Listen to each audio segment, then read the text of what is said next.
Il faut le planter à peu près à ce niveau-là. C'est ça. Et vous enfoncez le plant comme ça sans défaire la motte. Sans défaire la motte.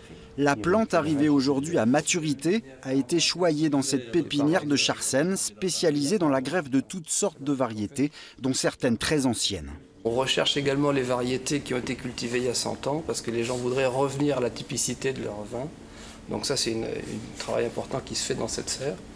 Et d'autre part, si vous voulez, pour une variété donnée, comme le pinot noir ou le chardonnay, comme on cultive en Bourgogne, chaque viticulteur s'attache à retrouver les sélections de son grand-père ou de son arrière-grand-père.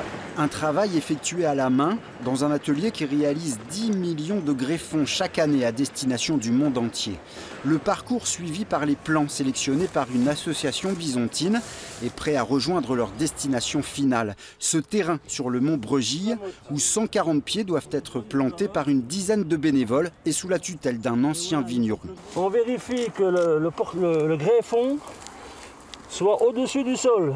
C'est-à-dire que des fois, il faut remettre de la terre. On ne touche pas la motte. C'est un peu l'issue d'une partie de travail à la fois de recherche dans des archives, puis aussi de prospection sur le terrain pour retrouver ces cépages anciens, puisque ce qu'on replante ici aujourd'hui, c'est des cépages qui ont été retrouvés sur, on va dire, Besançon, le Grand Besançon, en tout cas un rayon maximum de 30 km autour de Besançon.